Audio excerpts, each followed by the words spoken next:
Hello everyone, ICT virtual classes में मैं योगेश खेमने आपका स्वागत करता हूँ।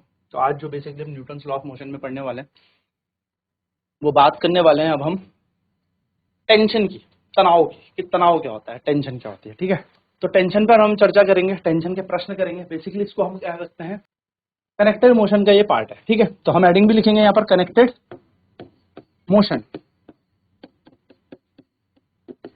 यानी कि जुड़े पिंडों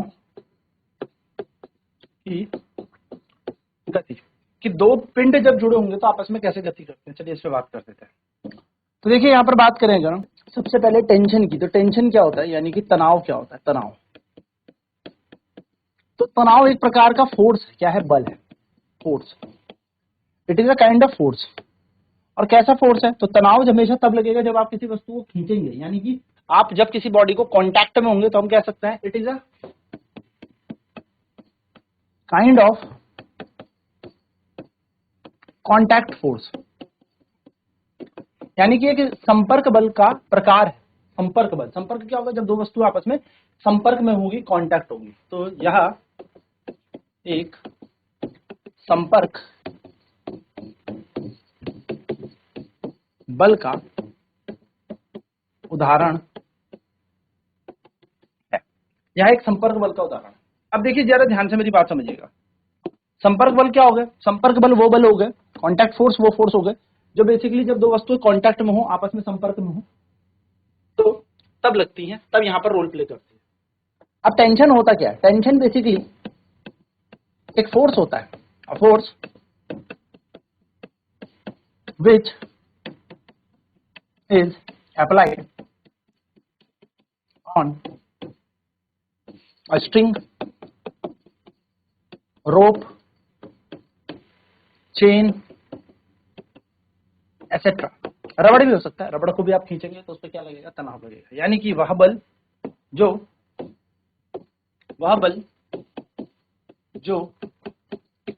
किसी रस्सी,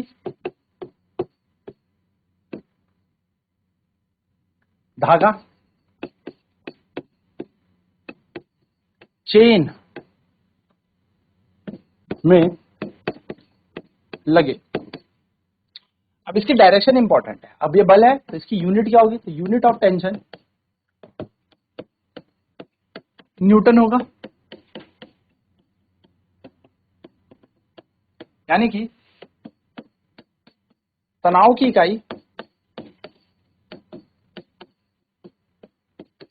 इकाई होती है हमारे पास न्यूटन, क्योंकि एक बल है। और कभी आपसे पूछा जाए टेंशन कैसी क्वांटिटी है, तो tension is a vector quantity. Tension is a vector quantity. भाई क्योंकि ये एक बल है तो बल की एक दिशा तो होगी, तो तनाव एक सदिश राशि है।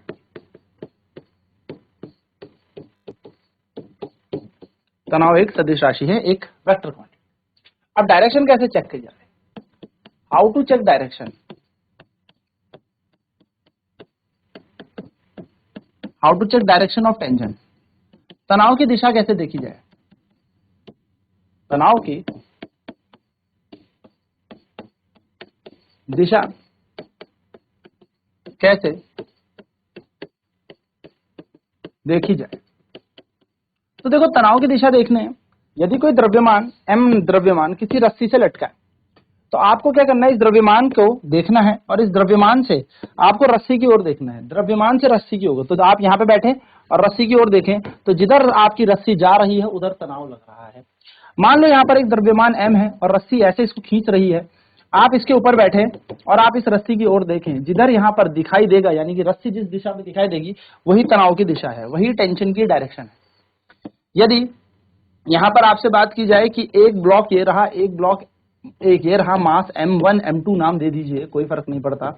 आपको बोला इस m1 पर m2 द्वारा कितना तनाव लग रहा है, मानो इसको खींचा जा रहा है, या इसको खींचा जा रहा है। तो आप देखोगे कि यहाँ पर बैठो रस्सी को देखो तो टेंशन इधर लगेगा, और अगर M1 पे देखा जाए कि M1 M2 पर कितना तनाव डाल रहा है तो इधर की तरफ देखो तो टेंशन इधर। अब आप बोलोगे सर दोनों टेंशन ऐसे लग रहे हैं, बिल्कुल लग रहे हैं। और याद रखिएगा जब तक रस्सी समान रहेगी, रोप सेम रहेगी, तो टेंशन सेम रहेगा, तनाव समान रहेगा। रस्सी बदलने पर तनाव बदलता है, रस्सी अगर सेम है तो तनाव नहीं बदलता। तो यहाँ पर तनाव दोनों में बराबर। तो डायरेक्शन देखने के लिए क्या करना है, डायरेक्शन देखने के लिए सबसे सही चीज मैंने आपको बता दी। डायरेक्शन देखने के लिए आपको सबसे पहले आपको याद रखना है कि द्रव्यमान पर बैठकर रस्सी किस दिशा पे है, जिस दिशा पे द्रव्यमान से रस्सी है उस दिशा पे तनाव जा रहा है। चलिए फटाफट से इसको नोट कर लेते हैं, फटाफट से टेंशन पे नोट कर लेते हैं, फिर मैं बात करूंगा अगर इसे पुली सिस्टम में जोड़ दिया जाए तो कैसे कनेक्टेड मोशन जुड़े पिंडों की गति में क्वेश्चन सॉल्व करना है। तो यूनिट ऑफ टेंशन यानी कि टेंशन है क्या, तो टेंशन की इकाई न्यूटन होगी, तनाव की इकाई न्यूटन होगी। क्यों? क्योंकि ये भी एक प्रकार का बल है। नेक्स्ट अगर बात करें तो tension is a vector quantity, यानी कि तनाव एक सदिश राशि है। कारण क्या है? कारण यही है क्योंकि इसकी दिशा होगी, क्योंकि एक बल है तो बल की हमेशा दिशा तो होती ही है। How to check direction of tension, tension की डायरेक्शन कैसे देखनी है, दिशा कैसे देखते हैं। तो तनाव की दिशा देखने के लिए क्या करना है, तनाव एक द्रव्यमान लेना है, रस्सी लेनी है, और द्रव्यमान से क्या करना है, रस्सी की डायरेक्शन को पढ़ना है। रस्सी की डायरेक्शन जिधर की तरफ होगी उधर ही टेंशन की डायरेक्शन भी होगी।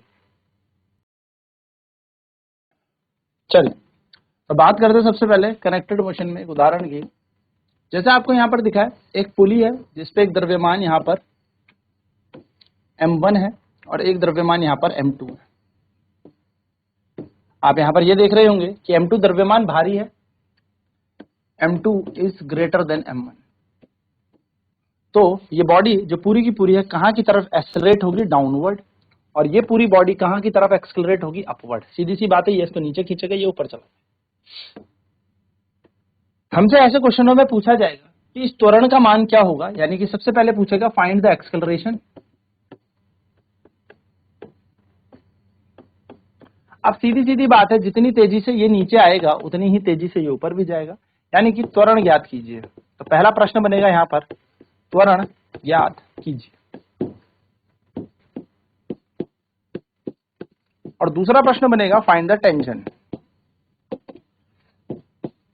फाइंड द टेंशन, रस्सी पर यानी कि इस रोप पर लगने वाला तनाव निकालें, यानी कि तनाव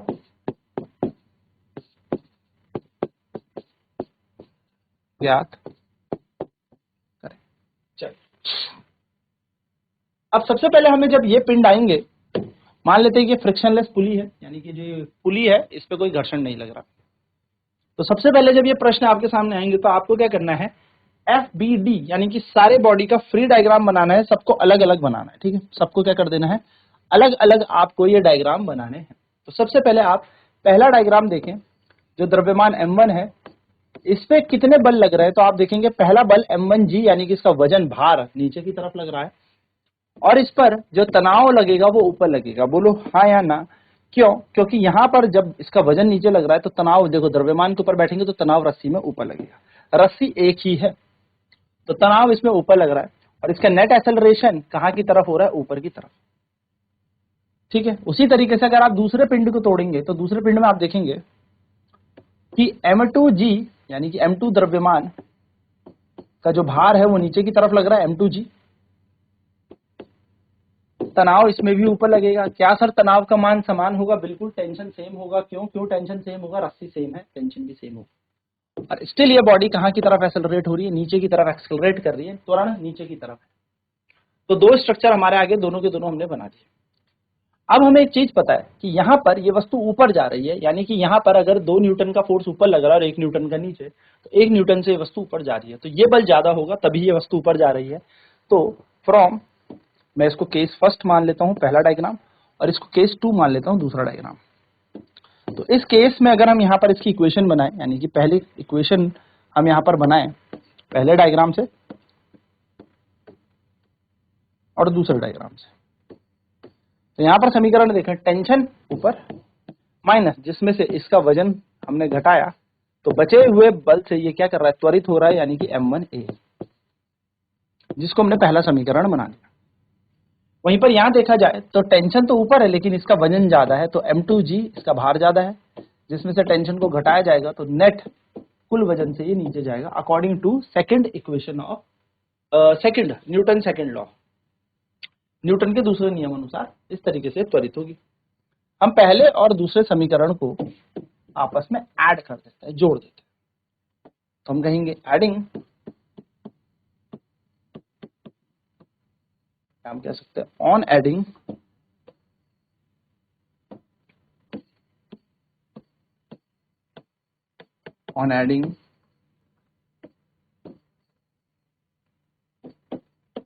इक्वेशन 1 एंड सेकंड, पहले और दूसरे इक्वेशन को जोड़ने पर, यानी कि समीकरण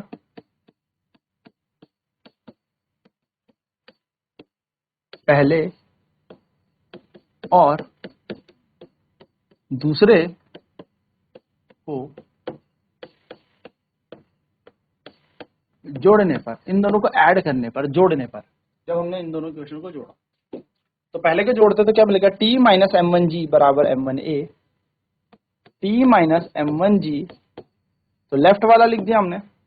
अब इसके साथ जोड़ेंगे M2G माइनस T, तो प्लस, क्योंकि जोड़ रहे हैं, M2G माइनस T, तो लेफ्ट वाला लेफ्ट जुड़ता है, राइट वाला राइट पे जुड़ेगा, तो M1A plus M2A।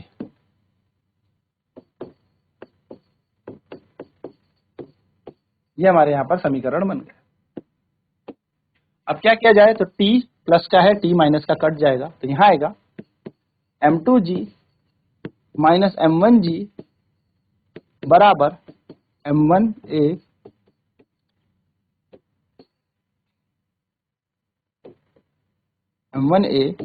Plus M2A। यहां से हम G कॉमन ले लेंगे तो बनेगा M2 माइनस M1, और यहां से हम A कॉमन ले लेंगे तो बचेगा M1 प्लस M2। हमें A का मान निकालना है, तो इक्वेशन दोबारा लिख रहे हैं, G यहां पर बन गया M1 minus M2, M2 minus M1, यहां बना है A, और यहां जाएगा M1 प्लस M2।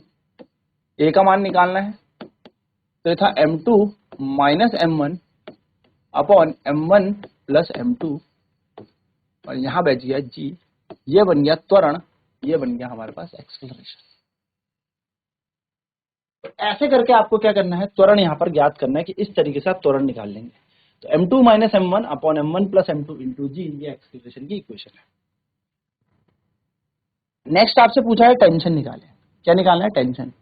तो put value of A in equation